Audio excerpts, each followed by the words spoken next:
Welcome, ladies and gentlemen, to today's deep dive into chess history when machines challenged humanity for who's the stronger chess player.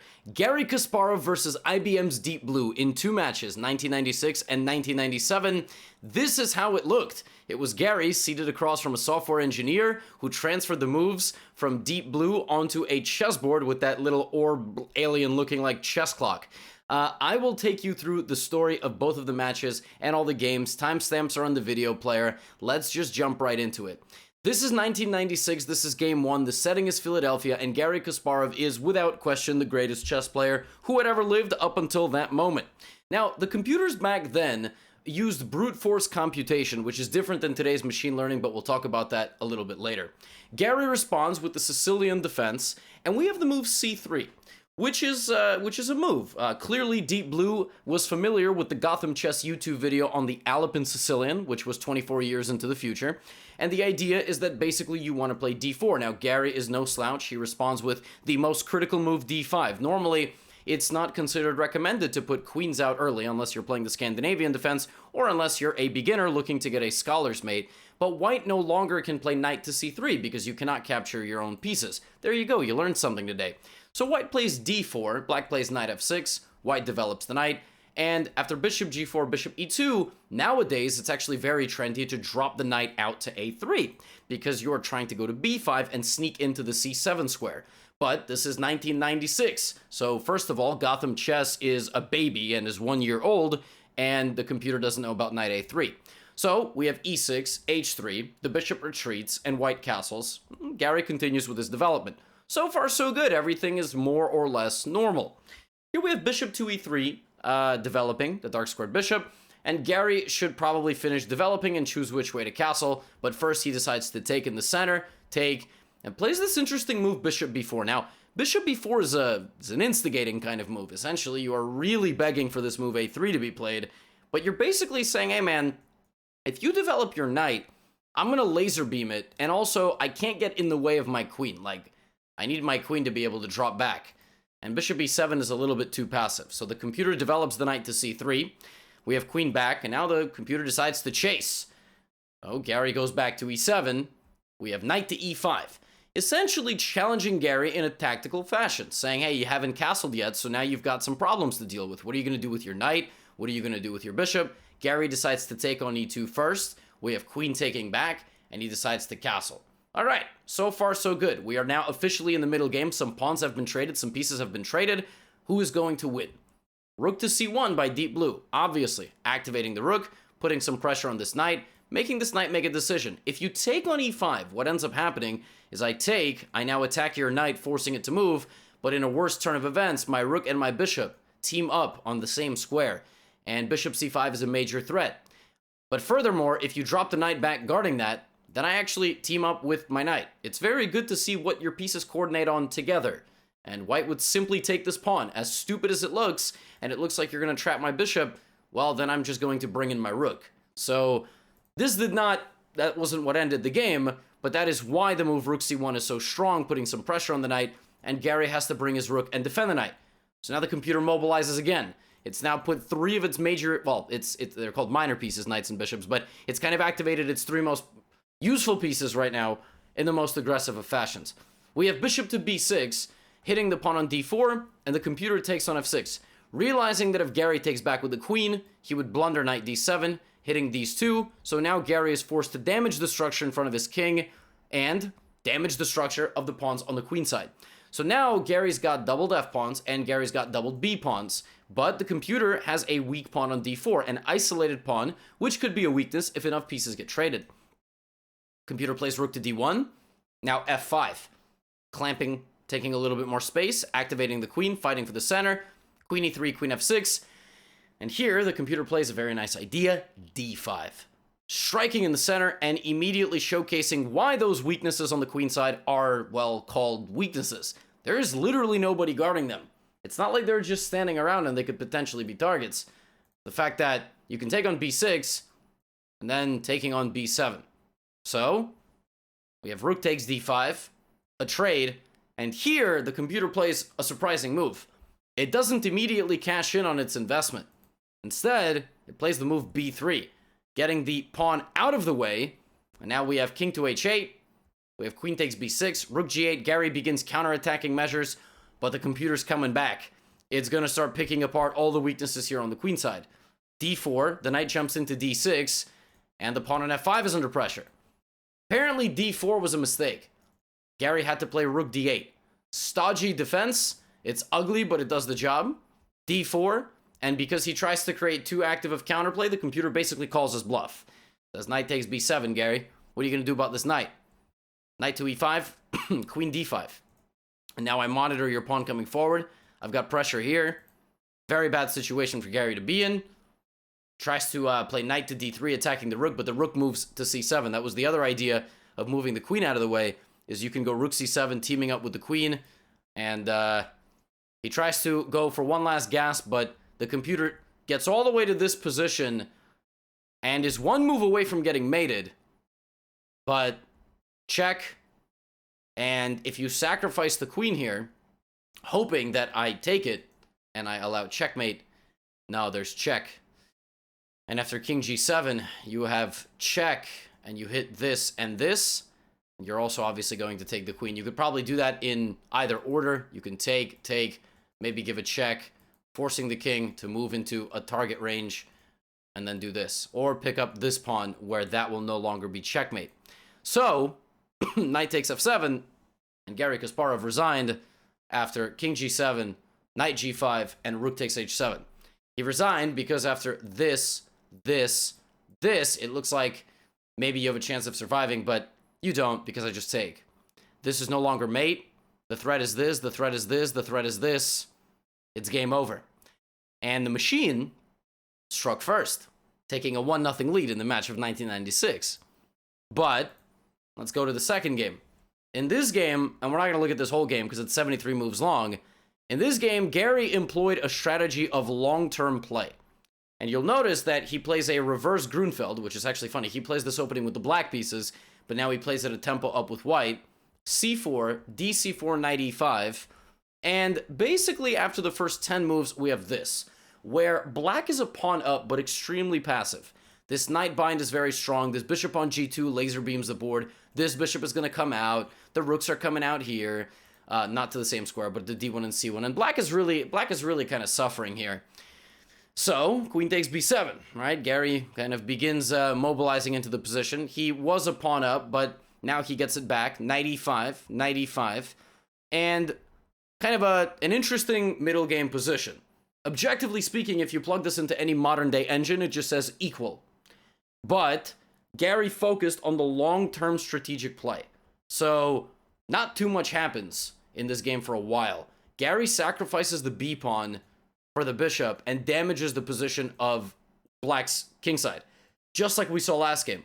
So black is a pawn up, but white has infiltration on the light squares. This bishop is going to get to d5 or e4 and stand completely unopposed. And that's kind of exactly what Garry does. The computer then begins to give away a pawn to try to get some sort of activity with this bishop on c3, right? But queen takes b8, bishop e4, and now you will slowly see Garry shuffling, taking... Again, the computer was willing to sacrifice material for play, which, you know, even is common nowadays. And now Garry takes it down to an endgame. You would think, why would he do this? Queen, bishop 4, queen, bishop 4. I mean, hey, I heard in some YouTube video that opposite-colored bishops are a draw. Opposite-colored bishops are a draw, but under very specific circumstances. Opposite-colored bishops greatly favor the attacking side, because if you're attacking, the enemy bishop cannot defend against your bishop. And that's what Garry did. He slowly pried away the computer's defenses, looking for an opening. And finally, the computer decided, you know, it was just unable to guard the pawn, so it sacrificed the pawn. But Garry created the outside passer, right? Slowly. I would love to analyze every one of these moves one by one, but instead I'll tell you that you're amazing. And Garry slowly pried away the computer's defenses, got that second pawn, and some short while later, traded, and this position is just winning for white, because now the pawn will never promote. Your king and 3 pawns will walk together to the promised land. And Garry struck back for humanity's sake, and now the match is 1-1. The next 2 games of the match ended in draws. In the 5th game, Garry offered a draw to the deep blue team on move 23. He had the black pieces, and they actually declined the draw and ultimately were outplayed, which takes us to the final game of the match. Garry has a 1-game lead. Deep Blue's got the black pieces, and let's see if the team of Deep Blue can strike back and let the machine prevail. So Garry begins with knight f3, and now we have a queen's gambit transposition. We have a Slav defense, although this is actually nowadays known as a triangle defense, and Garry plays a very non-standard move. To the untrained eye, this just looks dumb. Why would you block in your dark-squared bishop? Why is your knight so passive? Why would you not just put the knight here? But knight d2 is a move. It reinforces the center, and it basically says, hey, let's just play a slow game. Let's just play a slow game, you know? Computer already spends 2 tempi moving its c-pawn, but it's kind of arguing, hey, this knight is kind of dumb, so I can do this. Oh, Garry invites a central pawn trade, finishes this development, castles his king. Now the computer tries to fight, right? Jumping in with the knight, but Garry just sidesteps, brings the bishop back to f1. B1, I apologize. Rook e1 was designed to keep this open, but Garry plays back to b1 to laser beam this to h7.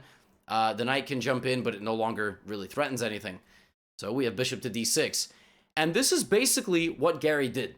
His whole strategy this match was plant pieces on comfortable squares, not overextend, and let the computer self-destruct, right? Because the computer had a good opening space, but it had very poor strategic planning. It was very materialistic. And rook c8, takes, knight f3. Computer plays bishop before attacking the rook. Garry moves the rook up.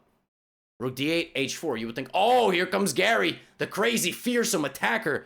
No, actually not at all. Garry's advancing on both sides of the board. a3, b4. When you and I push 3 pawns on opposite sides of the board, we look stupid. When Garry does it, you know, he's trying to defeat a computer. Bishop c7, and now c5. More spatial dominance. All these pawns. At this point, black's only space is right here, just in the center. White is absolutely clamping down. So rook to e8, queen to d3 threatens mate, but Garry's not interested in mate. He's just slowly playing the position. Look at this. He makes a forward move threatening mate, and then he drops the rook back 1 square. Then he moves the bishop. Computer plays h5, stopping the kingside initiative. Garry says, all right, b5, I'll play on this side of the board instead. Bishop d2. You know, you got all these pawns on light squares. Those dark squares around the king look pretty juicy. But I'm going to keep playing on that side. I'm going to keep pushing. I'm going to keep pushing. And the computer's just running out of breathing room. Computer's just absolutely dominated. Oh, bishop c2. Garry slowly improving. Knight to c6. Bishop to a4. Using your one forward mobilizing move against you. Now I've pinned you. Oh, we have rook e7. Bishop c3. And now finally, the computer tries to go for some sort of tactic. Queen is hanging and Garry says, nah, let me just take that. You could take my bishop, knight d4. Look at this bind you're in. You have no moves. And, well, you have no moves. Queen d7, bishop back to d2. Bishop to g5. Rook c8. Bishop f6. And now, finally, Garry Kasparov throws in a little tactical flair, c6. That pawn can be taken, but my queen jumps into c5. And in this position, the deep blue team resigned. Despite having a ton of pieces on the board, this was absolute suffocation. Frankly speaking, this was embarrassment. This was the equivalent of what Khabib Nurmagomedov does to some of his opponents when he fights in the octagon. Just absolute total domination from start to finish. You know, you're not supposed to put pawns on dark squares when you have a dark squared bishop. Garry completely violated that principle because look at what the computer did with its pawns. Every pawn on a light square. So that means that the dark squares are completely counterbalanced by Garry. I mean, this is crazy. And so Garry wins the 1996 match 4-2, and humanity prevails. But don't go anywhere. I did say there was a rematch. Now, some rematches are unwarranted, but others, oh, they are quite intriguing. So, it's 1997. The setting is now New York City. Garry Kasparov comes in, and he plays the move knight f3, d5, g3. And already you see, I mean, this is not Garry Kasparov. I mean, Garry Kasparov doesn't do this. But he's going for a long-term strategic game. He plays kind of a King's Indian attack, double fianchetto system, Very, very non-standard, and I don't recommend this for newer players because this is such a non-confrontational setup. The plans are very murky, right? So, castles. And now let's see if Deep Blue has made the correct adjustments to its long-term strategic play. Garry moves the queen to e1 to get out of the pin, and in the future, you will build up with your e and f pawns. Queen a5, a3. Very solid. No weaknesses, but black has more space. Bishop to c7, which just looks weird because now your queen's kind of stranded. Knight h4. And the idea of knight h4 is to play g4 and f4. But now he makes black play g5. You say, well, why does he make black do? Black doesn't play g5. White goes here. And then white makes that trade, and that's very weakening. So, g5, knight back to f3, e5, e4. Right? Rook e8. Now knight goes back to h2. What's Garry doing? He's wasting time. No, he's maneuvering. Now he has access to that square by making black push both pawns. So, queen b6, queen c1. What's Garry doing? a5, rook e1, bishop d6. Lot of strategic long-term maneuvering here. Knight comes back to f1, and now we see the point. We are headed to the f5 square, ladies and gentlemen. Takes, bishop c5, knight to e3. Big decision by the Alpha Zero team. Alpha Zero. Deep Blue team. Alpha Zero is the modern-day computer. Do you take? Do you take and disallow me from coming to f5? Computer thinks it's too big of a disadvantage, giving away the bishop pair. Now Garry has a reinforcement. That same knight is going, and now g4. Big decision. Big decision. Another pawn is pushed in front of the king. Garry takes, and plays the move f3. Now one defender of the king has been traded, and black has been left with an isolated weakness on the h6 square. We have bishop back to e7. Garry plays king h1, sidestepping the pin and activating the knight.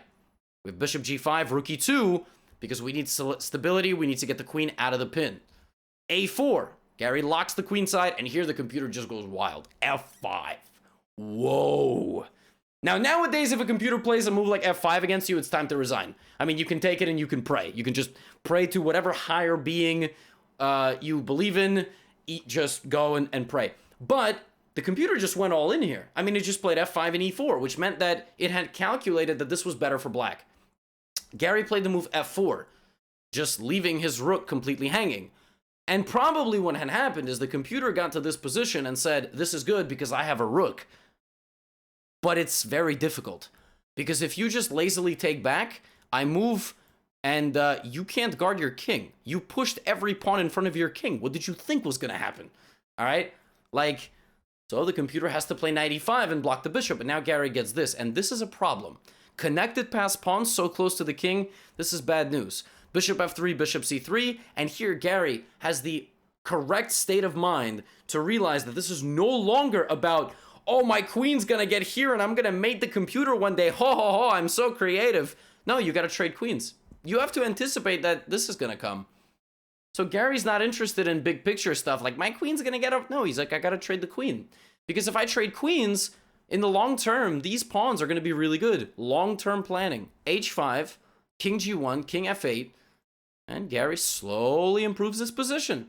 King g7, and now the creme de la creme, g4, which to the untrained eye looks like you are just losing the trade, but you are not, because your bishop is pinning the knight to the king. Now that this side of the board is going to get opened, those pawns are going to come alive. And when the entire position got traded down, the bishop, the two pawns, and the rook remained, and you only got two guards. That king is not a protector of the connected pass pawns, and it was in this position that the Deep Blue team resigned. And Garry Kasparov took a 1-0 lead for humanity. Now we move to game number 2. Garry's now got the black pieces, and we have a Ruy Lopez. This has been seen many, many times. Most Kasparov-Karpov games that I've covered were e4, e5, right? We have a mainline Ruy Lopez. This is all the way up until this moment has been seen hundreds and hundreds of times, and now black has hundreds, I mean thousands of times. Black has a big decision here. I recently made a video, Kasparov-Karpov, 1990, game 20, where you know, knight bishop to b7, and then there's this whole system with the Zaitsev system. But here we have h6, and rook e8, and bishop f8. This is known as Smyslov, the Smyslov system, named after Vasily Smyslov, Soviet Union, one of the greatest players of the Soviet Union. Knight f1, bishop d7, and knight g3. And basically, this is a a very slow maneuvering game where black plays these kind of strange retreating moves and then plays the move c5, but trying to take space on the queen side. So it's funny that Garry goes for this, right? I mean, this whole closing of the position and maneuvering, this is what he wants.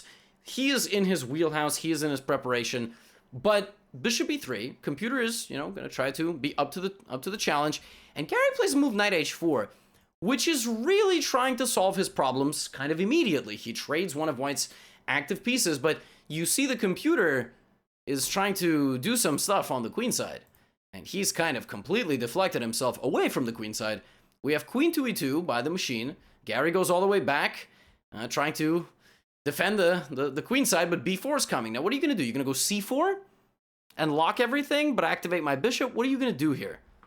Well, we have queen c7, rook c1, and I think that the computer is preparing to move c4 itself. It wants to shred it all open.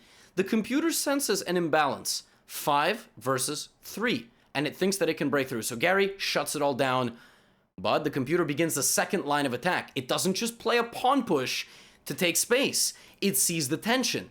And now the offensive has been switched over to Mr. Kasparov, but then here potentially we have the nicest move of the entire game.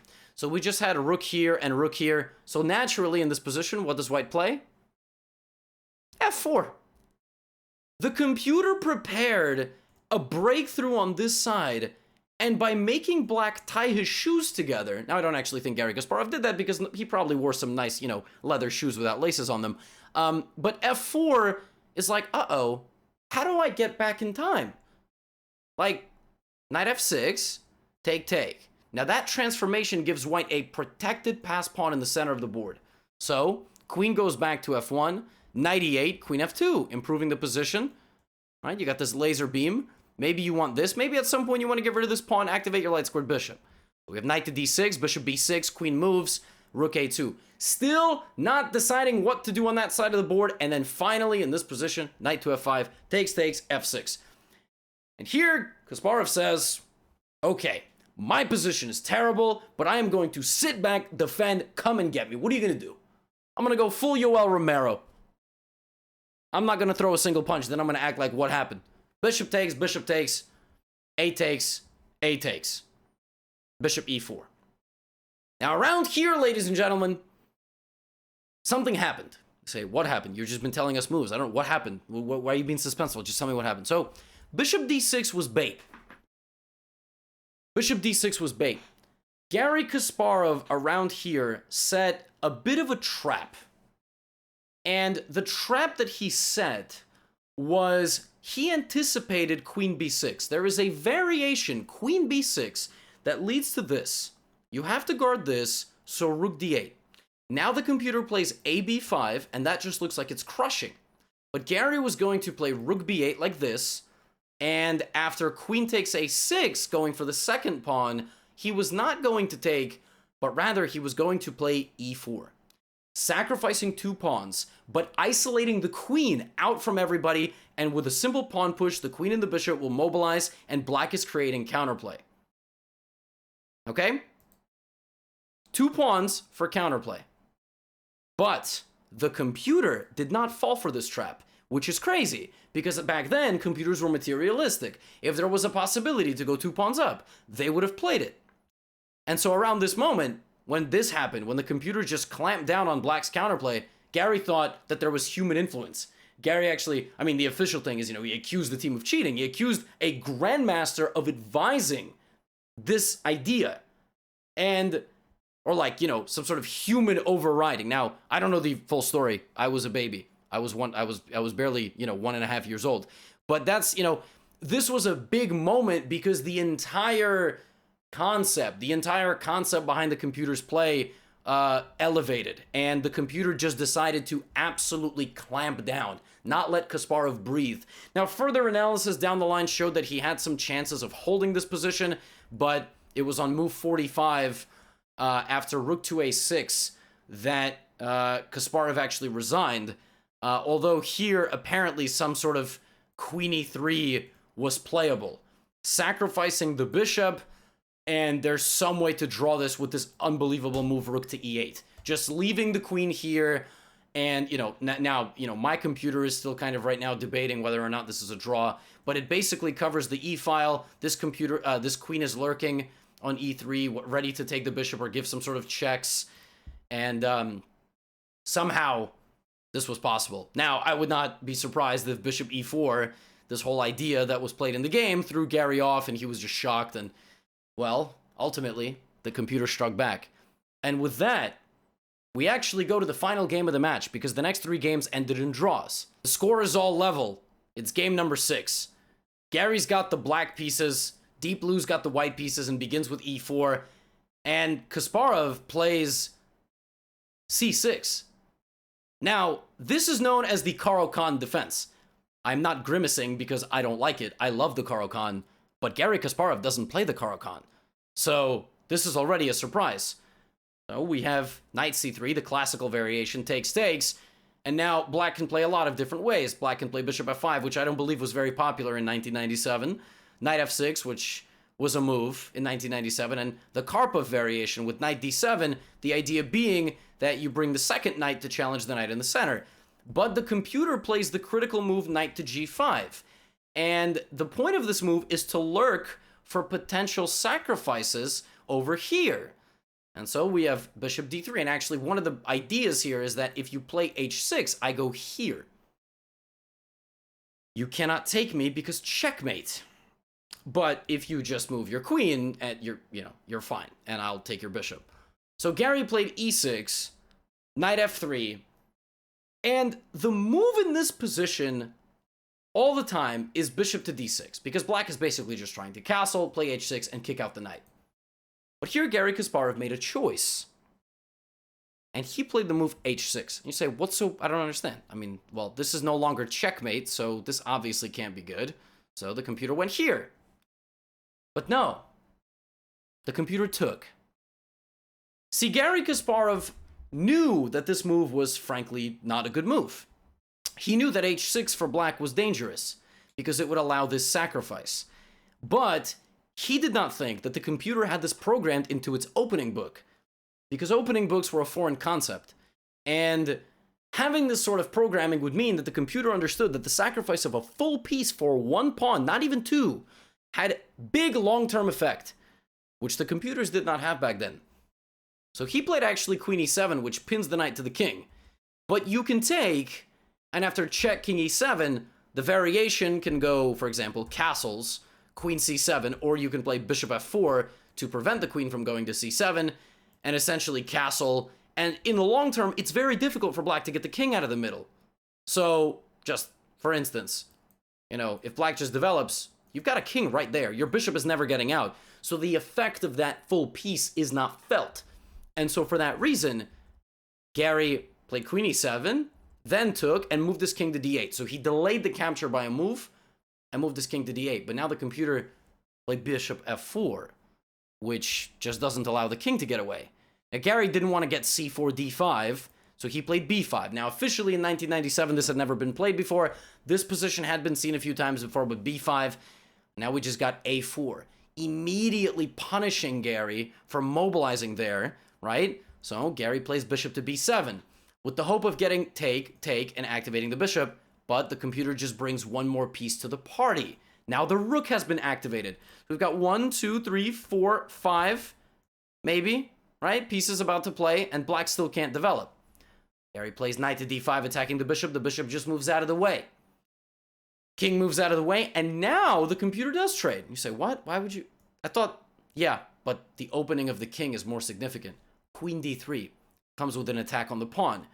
Garry defends it, but now we see the power of the rook and the weakness of the e6 pawn. Here there's a very strong move c4 also to break open this side of the board. Queen is coming in, this is game over, but the computer finds this move, pinning the pawn to the queen, and after takes, well, remember that other idea, pawn to c4, shattering the queen side, and believe it or not, it was in this position that Garry Kasparov resigned the game. On move 19 in the final game of the 1997 match. And the computer defeated the world champion, and this was obviously the first time that the computer had defeated a chess player of this magnitude. And, it seemed to have like a pretty big symbolic effect. And then obviously since then, computers have tried to take on Go, and really the strategy of learning has changed. Back then, there was brute force computation. Some of the software engineers watching will understand this better than, I can explain it. They would be able to explain it a little bit better, but basically computers learn in very different ways nowadays than they did in the year 1997. But 1997 was officially the year that the machine did topple humanity. But nowadays, a computer like Deep Blue can get beaten by a refrigerator. Like, I was in a hotel in Texas and I was running on a treadmill before a chess tournament, not during, and I saw that the treadmill had chess on it, and it like gave me a good competitive game. Like, I drew a treadmill. So all of you are enjoying my YouTube chess content, but there are treadmills out there that can beat us. So that's all that we have to know nowadays about chess. But in the future, it's currently March 31st, 2021, so I don't have any videos out yet of AlphaZero or Stockfish or Leela or Maya, but I will. If you're watching way into the future, do let me know when you are watching in the future. Always fun to read, like, hey, I'm watching in 2024. And yeah, as always, if there's a video that I haven't covered or a concept I haven't covered, please do let me know in the comments. Courses are available. They are in the description, and I will see you in the next video.